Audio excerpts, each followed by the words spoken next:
ele desconfiava que o P ia chegar. E investiu no mesmo P, eu pensava que no abecedário não havia a letra P, mas havia. Mas estou a ver aqui à minha frente muitos irmãos que eu estou habituado a ouvir e a ler, porque eu falar é mais complicado. Muito mais complicado. Então, normalmente, um gago, que é o meu caso, precisa do dobro do tempo, porque falamos sempre em dobro, não é? Portanto, e aqueles que não entendem à primeira, normalmente eu repito. Não se preocupem que eu repito. E normalmente, nesta situação, ainda por cima de ser proibido em Bunas, não há opacas, devia ser opacas assim, não tremendamente. Mas de facto, para mim, senti isto uma grande responsabilidade, porque normalmente eu mais ouço do que falo, e quando o Pedro disse assim, então, mas porque não tu? Tens que ser tu é que és o presidente. Eu nunca me sinto de facto connosco como presidente de coisa nenhuma, mais como ajudador a fazer coisas do que como presidente. Quando o Pedro disse, tinha que ser eu tenho que ser eu, tenho mesmo que ser eu. E o Pedro falou-me, Pedro, mas eu falo sobre o quê? Eu não estou habituado a falar assim para tanta gente e nem numa Assembleia Internacional, não é? Não, isso não é bem para mim. Não, mas tu é que és o Presidente. Então, já que eu sou o Presidente, eu espero bem que este dom que eu reconheço em mim hoje não seja aplicado. Que é a capacidade de adormecer aqueles que me ouvem. Portanto, mas então eu pensei assim, o tema, avancemos, pois ele está voltando. Isto é como quem diz, falemos, porque já não resta muito tempo. Eu creio que a ideia será um pouco esta. Mas eu também creio que isto é um pouquinho falacioso, porque a nossa urgência em falar não é porque o tempo está próximo, é porque é uma necessidade. Eu não sei se os primeiros nossos irmãos lá do primeiro século, eles falavam porque tinham noção que o tempo estava próximo. Eu acho que eles falavam, aliás, eu creio que o próprio Senhor, quando deu, vamos dizer, aquele grande mandamento do ouvido, não é? Lá Mateus 28, eu vou citar as passagens, eu creio que, como dizia o Alexandre, nós já sabemos estas passagens de cor e salteado, portanto, se vamos só citá-las e fazer alguma relevância de algumas palavras. Mas eu creio de facto que a emergência do falar, a emergência do dar a conhecer, é tanto válida hoje, que estamos mais próximos, do que como antes. Eu não sei se eles tinham noção da distância a que estavam. Diz-se que no fim do primeiro século houve uma grande, como no fim do século XX, as pessoas estavam com medo porque aos 2000 chegarás, dizia o ditado, aos 2000 não passarás, já lá vão 19 anos. Mas, de facto, a relevância ou a importância ou a urgência deste ID é tanto agora como era no passado. Nós não sabemos quanto tempo nos resta. Mas uma coisa é certa. O mandamento é este. ID com um propósito. Fazer discípulos.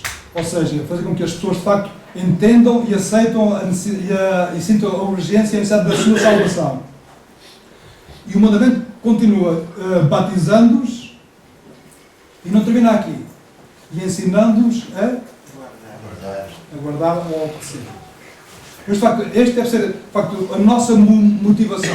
É fazer com que, de facto, o reino possa crescer. E já hoje ouvimos uma solução muito boa para que isto possa acontecer. Cada família, uma agência missionária. Amém. Mas, de facto, esta aqui deve ser, talvez, uma das máximas que saia deste encontro. Mas, de facto, cada família, que é como é que é dizer, a instituição mais antiga que existe na humanidade e criada pelo próprio Deus. E que, de facto, é transcendente a todos os tempos, até um dia onde lá não há necessidade de nós nos casarmos em casamento. Não é? Portanto, se de facto, o ir e fazer discípulos não depende da proximidade nem da nossa vontade. É uma urgência com que nós, não tanto como igreja, mas também como igreja, mesmo como famílias e até como pessoas individuais, de facto, devemos ter esta motivação do ir e fazer discípulos, ensinando-os a obedecer. Como se diz na minha terra, quando há assim uma ordem importante, isto sempre na volta. Não sei se entendem esta expressão, isto sempre na volta. Quer dizer, o novo discípulo deve ser obediente ao próprio mandamento, de ir, ou conforme for indo, como dizia, fazendo tendas ou não, deve de facto ser obediente a este mandamento, que é o de voltar a ir, voltar a fazer discípulos, batizando-os e, portanto, ensinando-os a obedecer, ensinando-os a como fazer. Porque há uma coisa que nós sabemos, ainda que tarde, o que é que vai acontecer? Nós partimos. Ainda que tarde, nós partimos. Daí que, de facto, a urgência não é tanto porque ele vai voltar, nós sabemos que vai voltar, e pelos sinais nós sabemos que parece-nos que não tarda muito tempo, mas não, se tardar, uma coisa nós sabemos, os homens vão partir.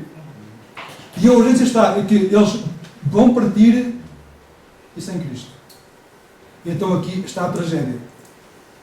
Mas de facto, falemos. O próprio Paulo diz, estar com Cristo é muito melhor. Mas isto digo eu. E diz provavelmente, creio eu, por todos nós aqui. E aqueles que não têm esta noção? É que para eles partir e estar perante Cristo não é melhor. Mas daí, de facto, penso eu, a emergência deste id, não depender da proximidade, mas da urgência, de facto, das pessoas crerem em Cristo e estarem cientes da sua necessidade de aceitação deste convite.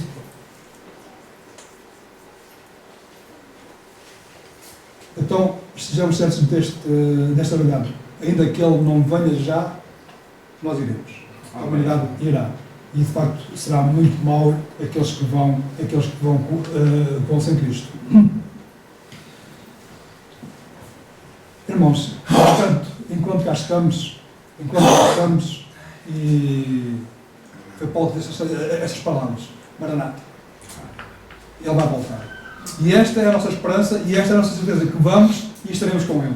No entanto, aqueles que não têm esta esperança, estes que não podem dizer Maranata, no passado dizia-se Maranata, Ele virá. Nós hoje dizemos, Ele veio e voltará para cada um de nós. Mas agora, cabe-nos a nós, neste mandamento do ide, informar dos outros. Olha, ainda que o Eterno volte tarde, uma coisa, tu irás. E como é que te vais apresentar perante Deus? Sem Cristo? Então aí o futuro, e este futuro é sem fim, é muito mau. Mas de facto, eu creio que é esta mensagem que nós, como filhos de Deus, como nós que já estamos dentro do mandamento, devemos fazer passar. Ora, a forma como fazemos, bom, está um pouquinho na liberdade que o próprio Deus nos dá. Eu li uma frase, eu gosto muito de ler frases e ficar com aqueles chavões. Às vezes os chavões, às vezes não passam de chavões. Então esta frase que eu li num livro qualquer, numa revista, não me lembro disso. O mundo deve ser servido, não evitado. Mas nós, como entenda-se o servido e entenda-se o evitado. Eu creio que não nos vamos desentender acerca disso, não é? Porque o próprio Senhor diz, lá nos Evangelhos, não ameis o mundo, daí o que no mundo há. Entenda-se de facto que o mundo é que deve ser servido. O Evangelista em 1 João, capítulo 2, versículo 15. Também lembro, o mesmo João escreveu: Deus amou o mundo de tal maneira que o mundo deve ser servido. Não evitado, o próprio Senhor diz: não os tens do mundo, mas livres do mal. Mas de facto, nós estamos neste mundo com uma missão. E a missão é esta. Voltamos então ao início. Ir e fazer discípulos, ensinando-os. De facto, esta deve ser a nossa missão. A minha mulher disse assim há pouquinho: estás a ver o tempo que eles estão a demorar, não estás? Portanto, é o meu relógio. Quero ver se não ultrapassa o tempo. E por isso mesmo vou-me cingir àquilo que tenho escrito o mais possível. No mundo deve ser servido, Paulo disse-nos: fiz-me tudo para com quem? Ou para com alguns? Para com todos, para que, por quantos meios? Todos os meios, chegar aqui? A salvar alguns. Mas de facto, este de todos os meios é muito discutível. Nós temos visto por aí, neste meio que nós nos movimentamos, que estes todos os meios às vezes, irmãos, de facto, aqui Paulo, quando falava em todos os meios, estava a falar de uma situação muito concreta. é que ele estava preso, e muitos denegriam o seu nome, mas ao denegri-lo falavam que de facto o que ele estava fazendo, para dizer desta forma, eles também estavam anunciando o próprio Cristo e a própria salvação necessária para todos os homens. Ele, como que estava anunciando uma outra coisa, então, querendo denegrir e acusar Paulo, talvez estavam a anunciar. Bom, mas isto todos os meios, parece que algumas pessoas, e vou dizer pessoas, têm usado esta expressão de todos os meios para, enfim, anunciar como que... Bom, não sei se é este Evangelho. Às vezes tenho dúvidas, mas Paulo, digo eu, não estava a abrir a porta, de facto, a todos os meios. Este documento tem agora aqui muitas aspas. Mas para mim, de todos os meios, resume-se numa coisa: trabalho lícito, conforme a palavra, mas este de todos os meios é trabalho, dedicação e abnegação. Eu gosto muito da palavra abnegação. Quem é que quer levantar alguém mais entendimento? O que é dizer a palavra abnegação? Uma pessoa abnegada. Bom, o que eu entendo é isto: é alguém que larga alguma coisa que lhe era favorável, não necessariamente algo mau, mas até uma coisa que lhe era favorável, para agarrar uma ou outra coisa que muitas vezes economicamente, fisicamente, materialmente não lhe é de todo favorável, mas que é favorável à comunidade. Mas de facto, esta abnegação, nós de facto, quando nos convertemos, quando aceitamos Cristo, nós entramos numa outra realidade que exige de nós a abnegação. E muitas vezes esta abnegação é em prejuízo da própria família. Eu gostava muito de eu e a minha mulher, agora que estamos sem filhos, íamos passear. E não era ilícito. Era até muito bom, para o casal era muito bom. Mas, e a igreja? E de facto, às vezes parece que, sinto eu, é precisamente quando nós não estamos lá que as coisas acontecem. E se eu lá estivesse, aquilo era diferente. Mas a abnegação é um pouquinho isto. Mas de facto, exige de nós, Cristo, vamos dizer, exige de nós, da nossa parte, esta abnegação. Largarmos as coisas que não são lícitas, que são boas, aparentemente é para nós, mas de facto, para nos dedicarmos com mais veemência, com mais garra às coisas do Senhor. Irmãos, então, isto aqui entra, então, a missão de cada um. Uma curiosidade. Quem é que sabe o significado da palavra missão? É para falar. Ninguém sabe a palavra. Não sei se sabe para que é a palavra missão, enquanto palavra, não está na palavra de Deus. A palavra que aparece, em vez de mencionar a palavra de Deus, qual é que é? Apostolado. É a palavra que nós entendemos. Mas a missão é uma palavra latina que significa mandar, enviar. E o apostolado era aquele que era enviado e que era mandado.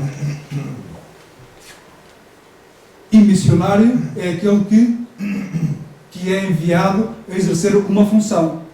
Esta palavra não é uma palavra evangelicalesca. Nós aqui a usámos e adaptámos. Aliás, a palavra até é de origem católica. E tem muito a ver com o Brasil. Não sei se sabiam disto.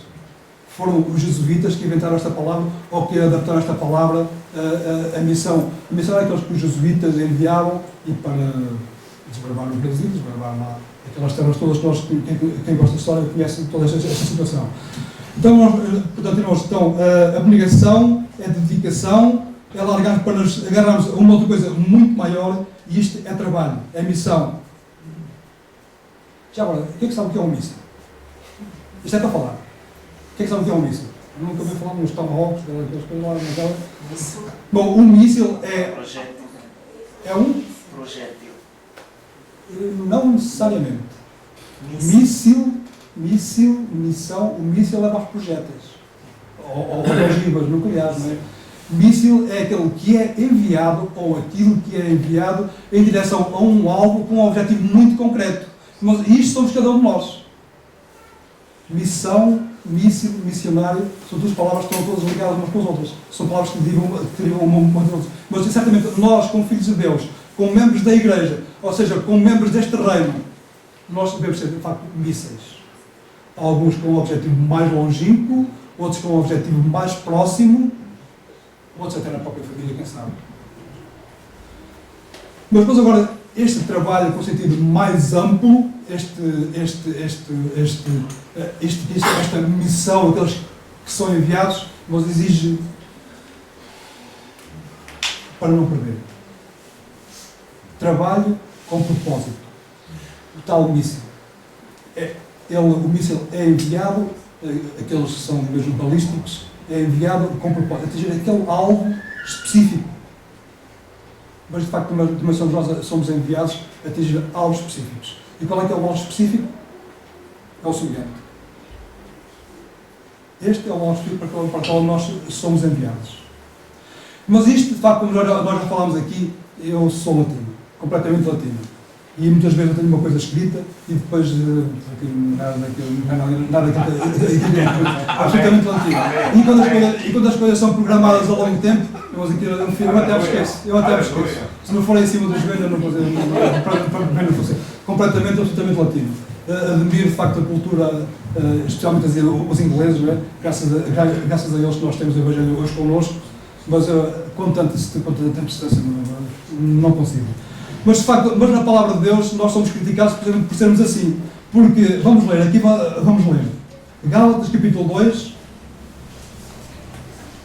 e eu vou tentar não demorar muito mais tempo.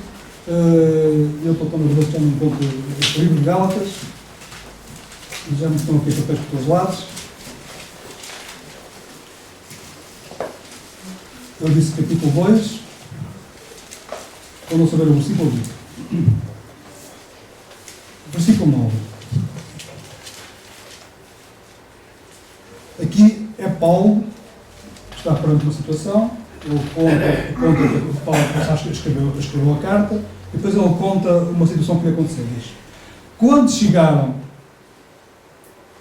quando conheceram a graça que me fora dada, e os que o conheceram foram estes: Tiago, Cefas e João, que eram considerados colunas, estenderam-nos a mão direita em sinal de comunhão a mim e a Barnabé, para que nós fôssemos aos gentios e eles fossem à circuncisão. Pois, o que é que mostra aqui? Uma coisa que nós, nas nossas assembleias, nós usamos em português, usamos uma expressão que é engraçada. É todos ao molho e fé em Deus. Esta é uma expressão muito portuguesa, não sei se lá em Angola, lá no Brasil usamos esta expressão. É tudo ao molho e depois Deus vai providenciar ao resto. Nós é que é tudo ao molho e fé em Deus e as coisas andam a acontecer. Depois a palavra, de facto, ela adverte-nos e critica-nos porque aqui diz assim: quando conheceram a graça que me fora dada, portanto, há reconhecimento naqueles que vão ser enviados, e aqui diz Cefas e João, eles eram considerados como colunas, mas de facto há reconhecimento daqueles que são reconhecidos, vão ser pela Igreja, eles reconheceram noutros, neste caso em Paulo e em Barnabé. Portanto, estes que eram as colunas, vamos dizer assim, eram os líderes da Igreja, eles reconheceram nos outros que de facto tinham este dom e eles próprios estenderam-lhes a mão, receberam-nos à comunhão. Irmãos, e este ato de estender a mão, mesmo na nossa cultura, eu penso que estou a falar bem, mesmo que nós somos realidades diferentes, mas a cultura de facto, eu não queria dizer isto, mas vou dizer, que sabes que vai tornar-se um enorme Portugal, porque é assim que diz o poeta, bom, mas não me entendo. Mas de facto, este ato, o que é cultural e é transversal a todos nós, de estender a mão, o de receber alguém e o de enviar alguém, é o que de facto é o que quer dizer. Aqui diz: quando conheceram a graça que nos fora dada, há reconhecimento, Tiago, Cefas e João, que eram considerados como colunas, e muitas vezes os nossos próprios líderes, nós não reconhecemos neles estas colunas, mas estes que eram, eles reconheceram e estenderam-nos as mãos, em sinal de comunhão, a mim e a Barnabé, para que nós fôssemos aos gentios e eles à circuncisão. Mas isto fala-nos de quê? De organização. Muita organização. Olha, vocês, de facto, têm este dom. Então, já que eu tenho, olha, nós fazemos assim. Vocês vão para ali, nós vamos para ali. O nosso objetivo é este, o míssil enviado, e o vosso objetivo é aquele. Depois, olha, mas agora também não se esqueçam dos pobres. Mas, de facto, o mundo deve ser servido. Não se esqueçam dos pobres. Nós, muitas vezes, esquecemos de tudo isto. E depois no versículo 10, reconhecendo-nos, recomendaram-nos somente para que não nos somente para nos lembrarmos dos pobres, o que também procurei fazer com o quê? Com diligência. Mas de facto, esta obra é para ser feita por nós é que somos enviados, e é para ser feita com diligência. É para ser feita por pessoas reconhecidas, e quem os reconhece deve ser de facto pessoas reconhecidas pela comunidade, pela igreja. Portanto, reconhecimento, aceitação, responsáveis que enviam estrategicamente uns para um lado e outros para o outro, com alvos muito concretos. Nós, de facto, missão é serviço. Eu tinha aqui mais passagens que deveríamos ler, mas eu vou terminar com esta passagem. Efésios.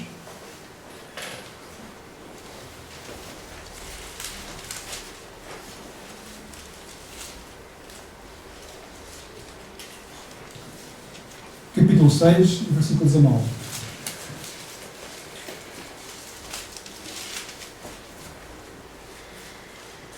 Isto fala-nos daqueles que vão e devem ter a sustentação de outros que ficam por trás. Eu ouvi, não sei onde é que eu ouvi isto, foi há pouco tempo lá na igreja da Gafana que alguém disse. Mas há uns que vão ao fundo do poço e há outros que ficam cá em cima a segurar a corda. De facto, esta mensagem que eu vi não foi há poucos dias.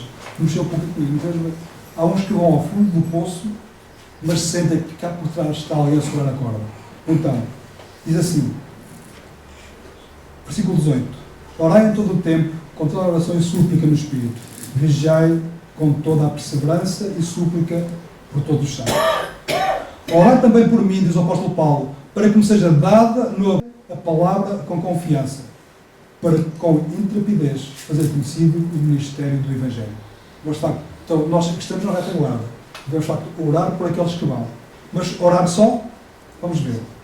1 Coríntios, versículo 9. 1 Coríntios, capítulo 9.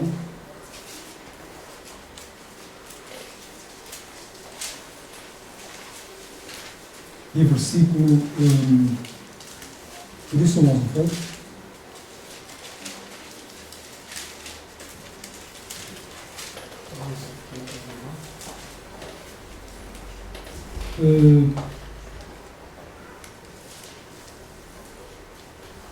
Podemos ler, talvez, resumindo o mais possível. Versículo 14. Assim ordenou também o Senhor aos que anunciam o Evangelho que vivam do Evangelho. Eu sempre costumo dizer assim: de facto, Deus fez uma coisa que foi muito bem feita. Aqueles que vão não deviam ter nem filhos nem estômago. Aqueles que vão não deviam, ao fundo do poço, claro, não deviam ter nem filhos nem estômago. Mas, de facto, esta classe não existe. Assim também ordenou o Senhor que os que anunciam o Evangelho vivam do Evangelho. Mas, de facto, eles só podem viver se nós que estamos no poço, que estamos fora do poço, segurando a corda, sejamos também o sustento daqueles que vão ao fundo do poço. E este sustento é não só orarmos por eles com toda a oração e súplica, com toda a intercessão, mas, de facto, fazer com que aqueles que anunciam o Evangelho possam viver do Evangelho. De qualquer das formas, Paulo diz, mesmo sem grandes apoios, ai de mim, mesmo sem este apoio, que não anuncia o Evangelho. Este aqui, irmãos, falam-nos todos nós. Para os que estão sem lei, aqui Paulo fala da sua experiência enquanto míssil enviado. Ele fez tudo para com todos, para que de alguma forma pudesse atingir alguns. E Paulo termina dizendo, no versículo 3, faço tudo isto por causa do Evangelho. Hoje eu vou ficar por aqui, senão entusiasmo e não me calo. E quero terminar então com esta frase: o mundo deve ser servido, sim, mas com o melhor do Evangelho. E estes servidores, estes copeiros somos nós. Amém. Antes de começar, eu trouxe algumas Bíblias. O ano passado, o Movimento dos Irmãos fez 140 anos lá no Brasil. Então, quem me acompanha pelo Facebook já sabe. E nós fizemos uma Bíblia especial. Ela contém um pequeno encarte com a nossa história lá, né, como começou, enfim, um resumo, e o Hinos e Cânticos completo, já com a nova regra de ortografia. Eu trouxe algumas de lá do Brasil, e a gente trouxe para aqueles que quiserem adquirir uma Bíblia dessa. Seria 40 euros, né, o valor assim para pagar a taxa de transporte, a taxa do governo, que foi bem pequenininha. Mas hoje, se alguém quiser adquirir por 35, né, é uma promoção que a gente vai fazer. O dinheiro dessa Bíblia, ele está indo para um fundo, né, a gente imprimiu primeiro 3 mil, e agora mais 1.500, esse dinheiro está guardado, ele vai ser investido na obra do Senhor. Isso não vai para nenhuma pessoa. Há um grupo de irmãos por trás desse projeto.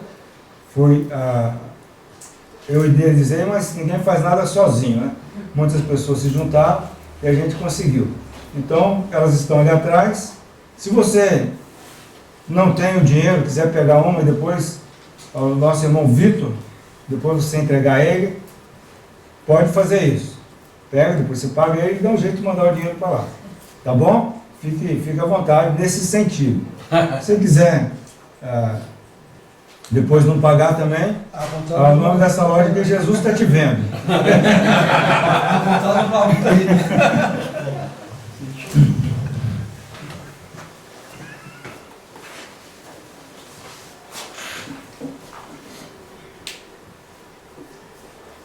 Deixa eu me cronometrar. A dificuldade de quem, pelo menos no Brasil, de quem canta é que gosta de cantar, e de quem prega é que gosta de pregar. Eu sou bem distraído, então eu coloco aí o relógio aqui, mas para mim não olhar para ele, pouco custa. Eu tenho cerca de 25 minutos. Eu gostaria de compartilhar um aperto que eu fico quando eu vou falar sobre missões. Porque a pergunta é, o que eu vou falar que nós já não sabemos?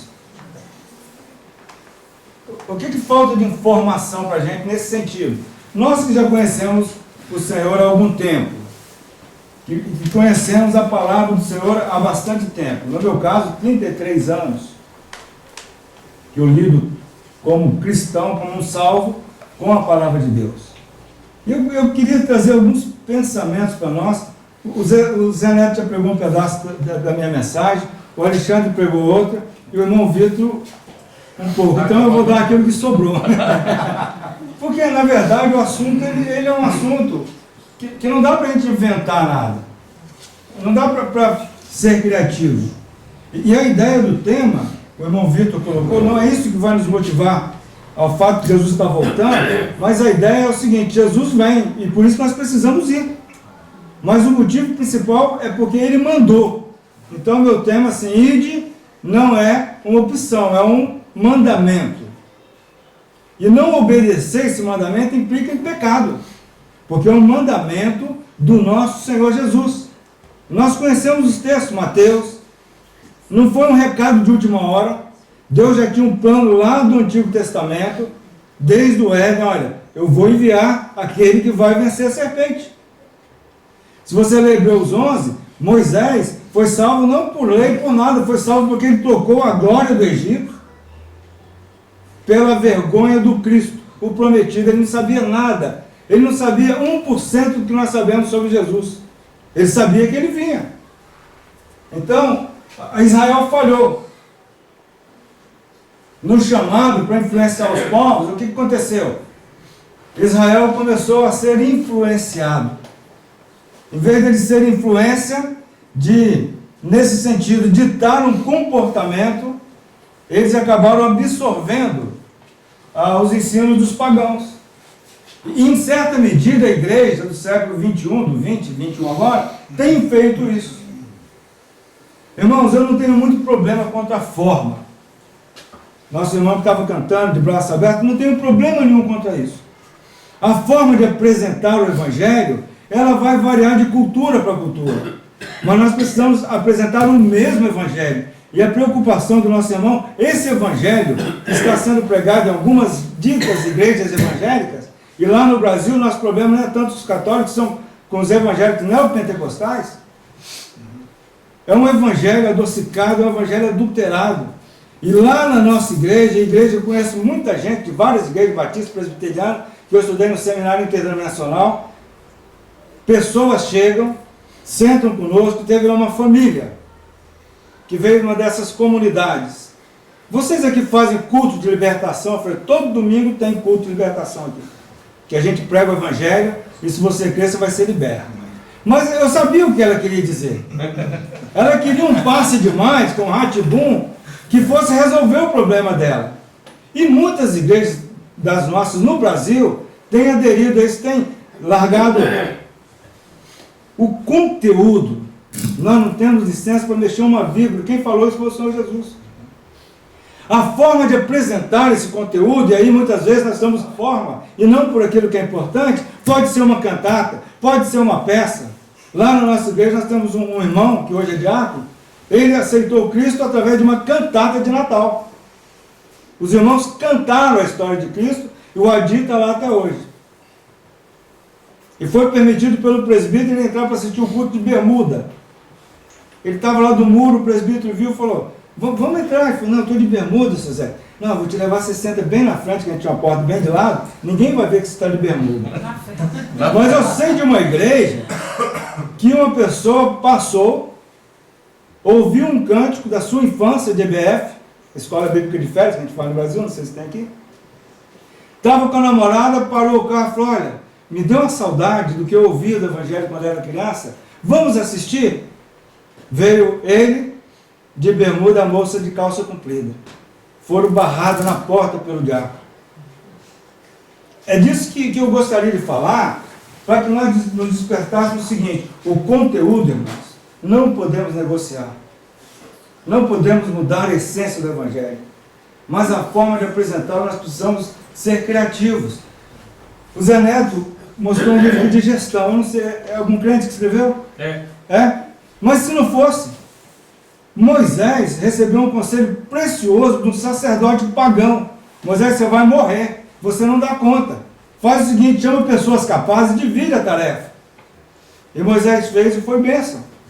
Então, isso eu chamo de ouro do Egito, sabe? Tem algumas coisas que a gente pode aproveitar, que não ferem o Evangelho. O nosso chamado, ele está em Mateus 28, que eu vou ler mais uma vez, 18 a 20, que a gente sabe de cor. Jesus, aproximando-se, falou-lhes dizendo, toda a autoridade me foi dada no céu e na terra. Ide, portanto, e fazei discípulos. De Portugal, do Brasil, não, de todas as nações. De todas as nações. Batizando-os em nome do Pai, e do Filho, e do Espírito Santo, e não parou aí. Ensinando-vos a guardar todas as coisas que vos tenho de louvor ordenado. Nós temos que tirar essa ideia de que Deus é o nosso agente matrimonial e agente financeiro. Ele é o nosso dono, nós somos servos. A palavra servo no grego significa escravo. Escravo não tem vontade própria. Ele faz o que o Senhor manda. Nós somos crentes mimados, psicologizados, achando que nós temos direito. Tem crente que, lá não sei, aqui em Portugal não deve acontecer, mas no Brasil tem crente que exige. Eu exijo, Senhor. Eu não nasci para ser cauda, eu nasci para ser cabeça. Eu sou filho do rei.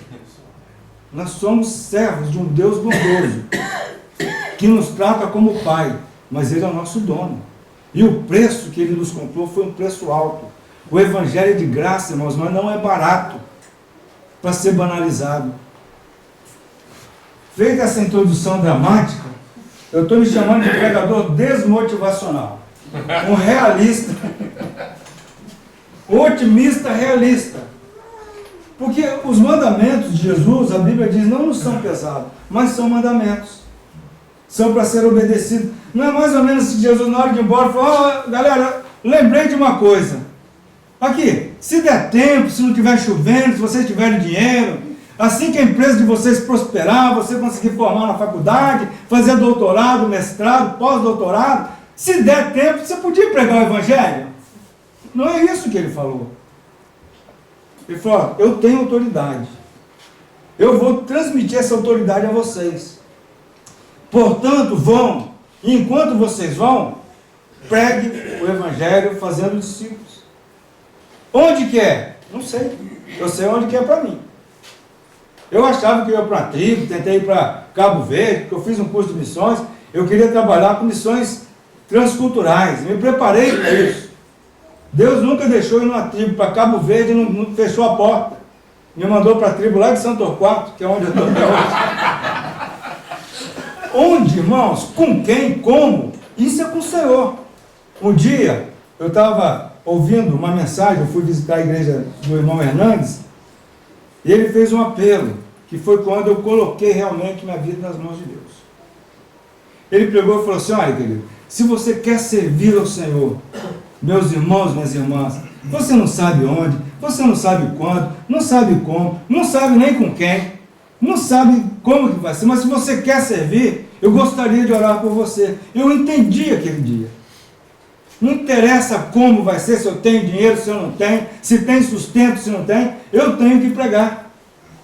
E eu concordo plenamente com o que o Zé Neto falou. Às vezes é preciso fazer tendas.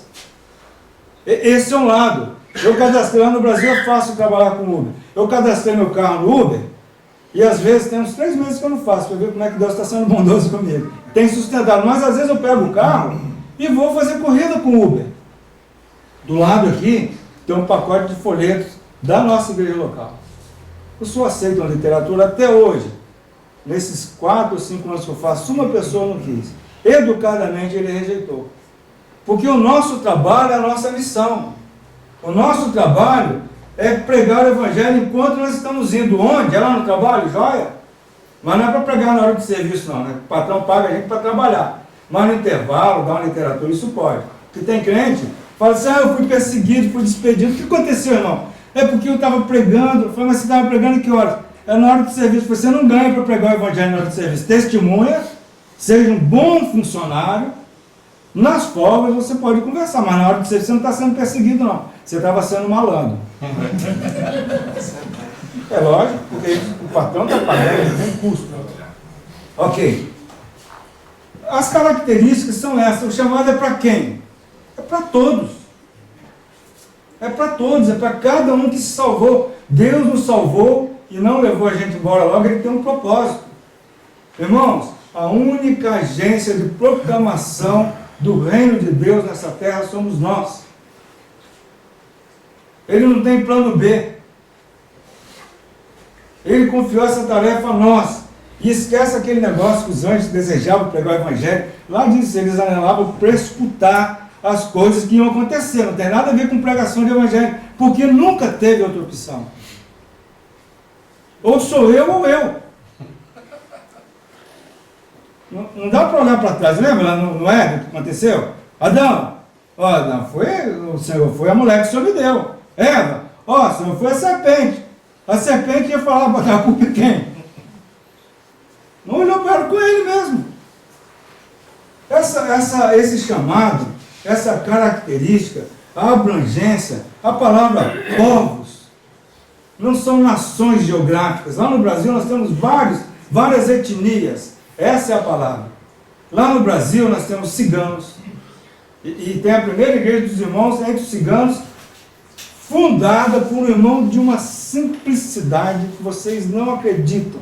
Nunca foi na escola bíblica. Ele só sentiu o desejo de pregar o evangelho, foi lá para a Bahia. Já tem 4 igrejas. Porque Deus, Ele quer que a gente se capacite quando Ele tem oportunidade de estudar. Eu não tenho nada contra o estudo é bom. E muito crente preguiçoso precisava estudar. Mas Deus chamou Romilson, ele foi. Ele é a primeira igreja dos irmãos em todos esses anos, 140 anos, com ciganos, com as suas vestes de ciganos, que o cigano lá do Brasil é diferente daqui. Eles têm vestidões, uns lenços todos cheios de medalha, louvando a Deus. Mas sabe, eu conheço alguns obreiros lá do Brasil, acho que aqui em Portugal não deve ter, que ele, a primeira coisa que ele fala: cigano, agora você tem que botar um paletó, um fato, tira esses anéis, aí você vai poder ser crente. Isso é forma, isso são culturas, é costume. Tem irmão que quer vestir o índio logo quando o índio se converte. Não, você tem que botar a roupa que você está nu. Não, para ele está vestido. O Yanomami, o vestimento das mulheres, é um cipó trançado. Ela bota aqui na cintura. E eu estava conversando com o missionário Milton Camargo, 15 anos entre eles, sem uma conversão. Isso é persistência. Agora começou a explodir. Os Yanomamis hoje estão fazendo missões a outros índios. Mas ele falou, James, na mente deles, eles estão vestidos. Pensa bem, se a sua roupa sumisse, você no meio do shopping, sua roupa sumisse. Como é que você sentia? Eu falei, eu ia ficar doido, cara. Eu pular debaixo da escada rolante. Ele falou, se um capim daquele quebra por um acidente, aí ela se sente totalmente como você se sente. É uma questão cultural que o tempo, Deus vai trabalhar isso aí. Eles precisam do Evangelho. Lá na igreja, tinha uns irmãos que a gente convidava os amigos. Lá no Brasil, os nossos amigos são crentes, ou são espíritas, ou são católicos. Ou os dois. Às vezes são os dois. Iam para lá, falar mal de Maria, do púlpito. Um dia eu falei, eu não convidar os colegas, eu não convido mais não. Eu me rebelei. Porque eu trago meus amigos, vocês ficam falando mal de Maria, mas está errado Maria, tá? Eu sei disso. Mas sabe qual o ídolo que precisa ser quebrado? E esse ídolo só o Espírito Santo pode quebrar? É aquele que está no coração dele. Se esse for quebrado, e só pode ser quebrado com o Evangelho, com a pregação genuína, os outros vão perder o sentido. Eu não sei quem era aquilo, a gente fala, era do mundão. Eu vivi nas farras muito tempo. E tinha uma coisa que eu amava fazer, era domingo e à noite, no Itaparica Tênis Clube, tinha uma noite dançante. E eu me converti, vocês acreditam, num sábado à noite para o domingo de madrugada? No domingo à noite eu fui lá, eu entrei. Grava isso. Fala de novo, Volta um pouquinho. Eu entrei naquele ambiente, eu perdi a graça. Isso não tem mais nada a ver comigo. Porque o ídolo foi quebrado aqui no meu coração. A gente precisa entender isso. Por que, os irmãos, mas por que não pode falar? Eu vou falar para vocês. Eu sou filho de evangélicos. Primeiro lugar que a minha mãe me levou, porque lá no Brasil naquele tempo, a gente nascia em casa, a minha bisavó que fez meu pai, foi numa casa de oração. E às vezes eu estava lá no bar bebendo, eu não gostava que falava mal dos crentes. Por quê? O sentimento religioso estava aqui. Assim é o católico, irmãos. Não devemos nos preocupar com Maria, com São Pedro, São Paulo. Vamos pregar o Evangelho. E no dia que Deus quebrar o ídolo, pelo poder da palavra, pela atuação do Espírito Santo, os outros vão perder o sentido, ele mesmo vai quebrar aquilo. Amém. Ou jogar fora. Eu mando quebrar bem picadinho, porque alguém jogou um ídolo fora lá no Brasil, uma santa, no Rio, e um pescador achou hoje que tem uma basílica lá de todo tamanho, que foi um milagre. Então eu mando quebra bem quebradinho, quebra bem já. Ok. O batismo, a pregação é o primeiro passo, o batismo é o segundo, mas não para aí. Precisamos entrar num processo de ensino, de discipulado, para levar essa pessoa a entender. Então, chamada para todos nós, a forma de apresentar o Evangelho precisa ser, às vezes, criativa. Lá na nossa localidade, é difícil levar uma pessoa para ouvir. Aliás, não tem nenhum exemplo na Bíblia de reunião evangelística. Se você achar, me corrija. Eu nunca achei. Eles reuniam para orar, reuniam para partir o pão, mas na hora de evangelizar eles saíam. Mas a gente faz um domingo só agora. E no sábado anterior, a gente distribui 2.000 convites. Às vezes vão 2 pessoas, 3 não, 4. Às vezes nenhuma. Mas a gente bota a mensagem ali, e não tenho nada contra isso, porque as pessoas no Brasil têm a ideia de que as igrejas, principalmente evangélicas, não querem o seu bem, elas querem os seus bens. É a triste realidade, lá por causa dos teleevangelistas. Pedir mais cedo, você já ouviu falar? Ou pedir mais cedo da Igreja Universal? O Valdemiro, pastor cowboy, usa aquele chapéu para pregar. O R.R. Soares, que devia mudar o nome dele para 7 Soares, porque distorce a palavra e a imagem que eles têm é essa. Como nós quebramos isso?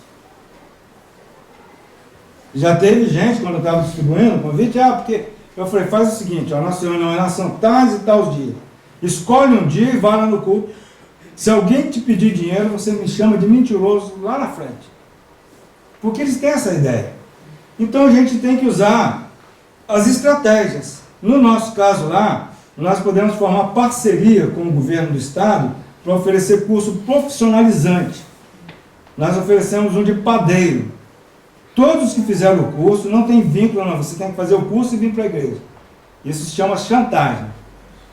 Então eles ouvem a palavra, a gente faz a formatura, a gente infiltra irmãos para fazer o curso junto com eles. Tem alguns irmãos que fizeram o curso. É uma forma de trazê-los, e o que a gente ouve invariavelmente são, olha, essa é uma igreja diferente, não nos pediu nada, só nos ofereceu. E sai, aqueles que fizeram do padeiro de salgadeiro saem empregados, famílias, e a visão é de reino, não é de placa de igreja. O que a igreja ganha com isso? Eu não sei. A eternidade vai dizer. Se uma pessoa for salva, ela vale mais do que o mundo inteiro. Ok. O Zé Neto trouxe um assunto. A Bíblia, em alguns lugares, ela fala da necessidade de a gente conhecer a nossa época. E cita exemplos. Tem vários, mas quando estavam lá proclamando Davi Rei, lá em Israel, nós lemos assim dos filhos de Issacar, no versículo 32 do capítulo 12, Primeiras Crônicas. Dos filhos de Issacar, aí tem uma observação que o Espírito Santo colocou aqui: conhecedores da época, para saberem o que Israel devia fazer. Eles estavam atentos à sua época. E em outro lugar, é aquela parábola do servo trambiqueiro, né? Jesus falou, olha, os filhos das trevas têm mais estratégias, são mais prudentes que os filhos da luz. Eles sabem o que eles devem fazer. E nós precisamos estar atentos, orar ao Senhor, Senhor, nos mostre o caminho. Nós sabemos que temos que pregar, mas aqui no meu país é complicado. Nos dá uma estratégia, traz pessoas, coloca a gente. E é preciso clamar, irmãos. Não é como o irmão falou lá no Brasil, ele fala assim, pé na tábua e fé em Deus. Não é assim que funciona. Paulo tinha estratégia. Paulo fala assim, ó, eu não saio dando soco no ar. E ele está usando ali a figura de um atleta que lutava. Eu não saio dando golpe no ar, eu quero acertar o nariz do... É essa figura que ele está usando. Eu corro, não como sem meta. E ele tinha aquela estratégia de ir para grandes centros, foi para Éfeso, e um inimigo de Paulo dá o testemunho mais lindo sobre a vida dele. Até onde sabe, Paulo ficou em Éfeso, teve aquela escola de Tirano, ele fala que ficou ali durante 3 anos, e vem o Demétrio e fala assim, ó, esse Paulo transtornou toda a Ásia, lá da base, treinamento, pessoas indo, crentes proclamando. Tem igreja que a gente não sabe quem fundou no Novo Testamento. Quem fundou a Odisseia? Quem fundou a igreja de Roma? Ninguém sabe. Foram crentes, talvez um comerciante, talvez um funcionário, talvez um escravo, eu não sei. Porque as pessoas buscavam a vontade de Deus.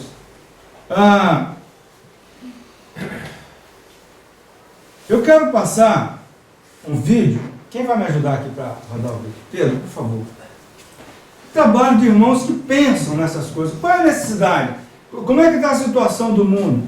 A gente precisa saber disso. Mas quando a gente fala alguma coisa de um projeto, já vem aqueles irmãos que dizem assim, isso vai dar muito trabalho. Mas é trabalho mesmo. A gente não foi chamado para esquentar banco de igreja. Pode passar, meu, por favor.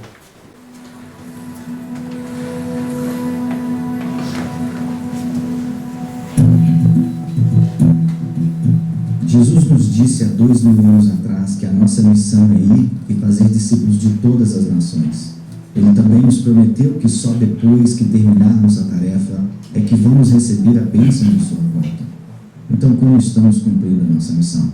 Para responder, devemos primeiro classificar os 7 bilhões de pessoas na Terra hoje em 3 grupos para decidir onde enviar os missionários.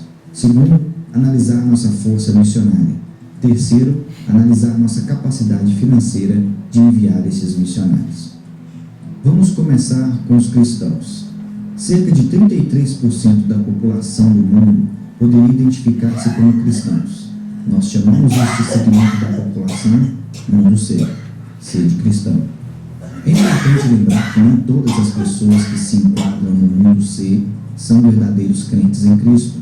Alguns simplesmente identificam-se como cristãos por causa da tradição dos pais ou porque vivem em um país onde todos são considerados cristãos. No próximo segmento, vemos 38% da população mundial que tem acesso ao Evangelho, mas optou por não seguir a Jesus. Eles têm Bíblias em sua própria língua, igrejas por perto, amigos ou colegas de trabalho que são cristãos, e até acesso a outros recursos cristãos em sua língua. Essas pessoas têm acesso às boas novas, mas não estão seguindo Jesus.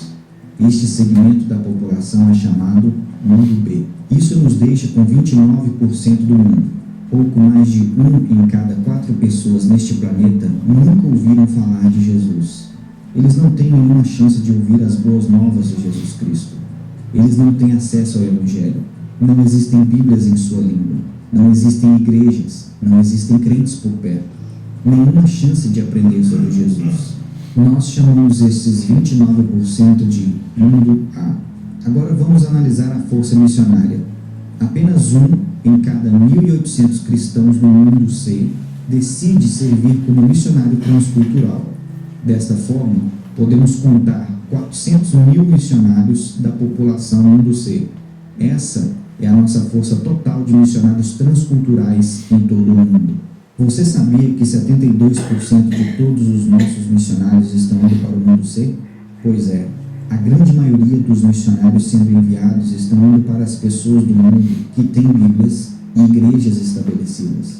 25% dos missionários são enviados para o mundo B, onde já existe algum tipo de acesso a igrejas e Bíblias.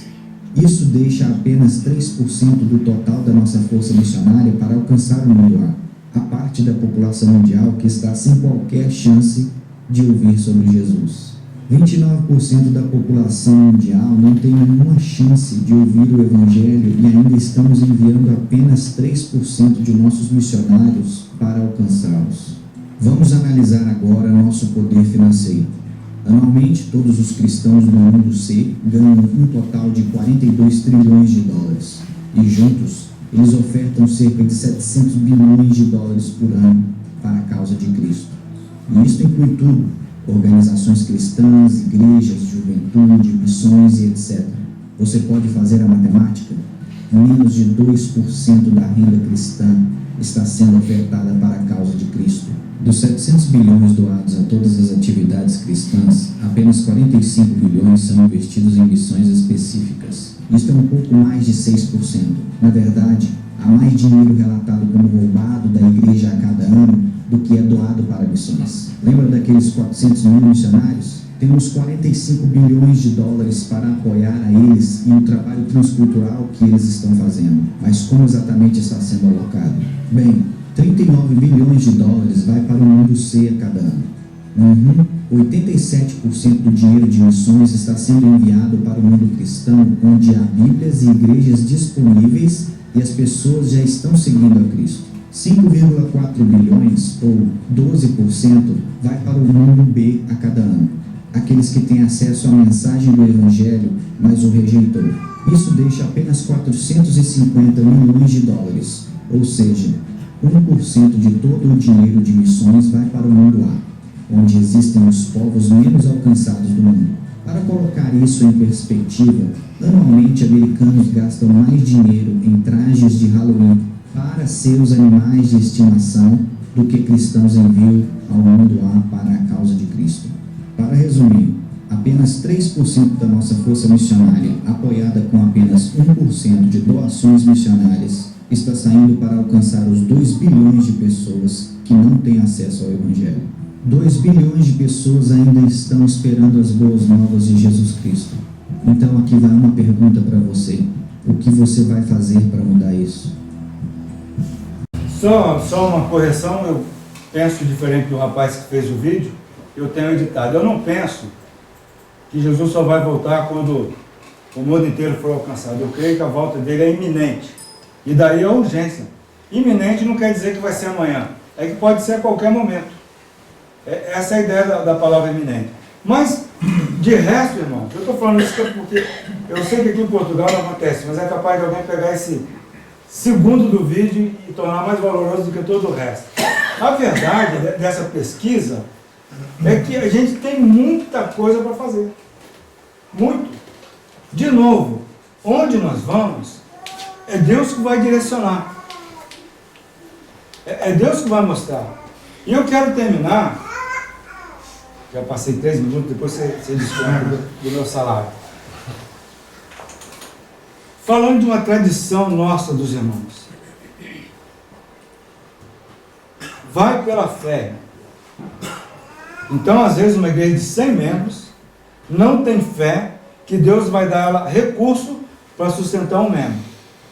E usar esse versículo para a vida de missionário é empobrecer a teologia bíblica. Esse versículo é usado no conceito de salvação. O justo viverá pela fé.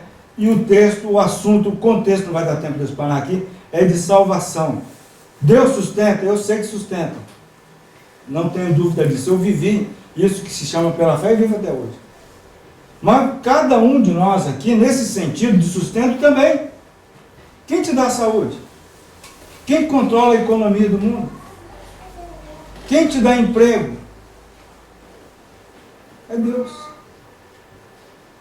Nós precisamos corrigir essa distorção doutrinária, e eu sei que aí eu ganho alguns desafios quando eu falo isso, talvez aqui em Portugal não, mas no Brasil sim, e crer que a igreja precisa também assumir a sua parte. A igreja precisa acordar para isso. Tem igreja enviando missionários para os outros sustentarem. Agora, Jabes, mas a sua igreja te dá todo o sustento? Não. Não dá. Não dá. Nem é por causa disso que eu vou sair da igreja. Mas o testemunho lá na nossa igreja era uma igreja de 100 membros que fazia coleta no final do mês para pagar a conta de água e de luz, porque não tinha. E desde o tempo que os irmãos lá definiram uma forma de sustento dos obreiros que a igreja tinha recomendado, e eu quero dar esse testemunho aqui, não como teologia das prosperidades, nem nada, mas que eu creio que a igreja, sempre preguei isso, a igreja perde bênçãos por não ter essa visão. Depois disso, e eu posso mostrar para você os nossos livros de conta, que lá nós temos tudo registrado. Depois disso, logo depois, 3 anos depois, nós compramos um terreno de R$270 mil, nós só tínhamos 130. É uma área de 1.700 metros que a gente quer construir ainda.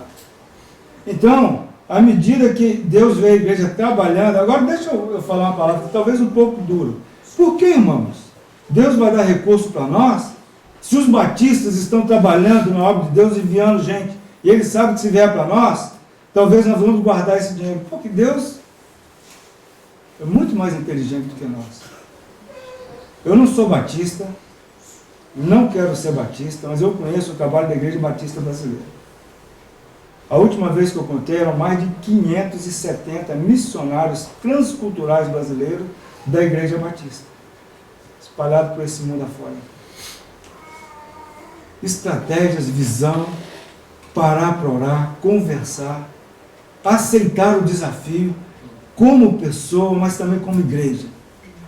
Eu sou líder de uma igreja, irmãos. A igreja tem a cara da sua liderança. A igreja tem a cara da sua liderança. Não sei quantos, lá a gente chama presbítero, aqui assim, não sei quantos de nós estamos presentes aqui. Um dia, nós vamos chegar na frente do dono da igreja. E ele não vai cobrar do diácono, nem da dona Maria, nem da professora da escola dominical. Nós, líderes, seremos chamados à responsabilidade. Porque a igreja vai ter a nossa cara. E nós, então, precisamos clamar, primeiro, misericórdia de Deus, e visão, e coragem. Coragem para aceitar o desafio e começar a andar. Vontade de Deus não se conhece, se experimenta.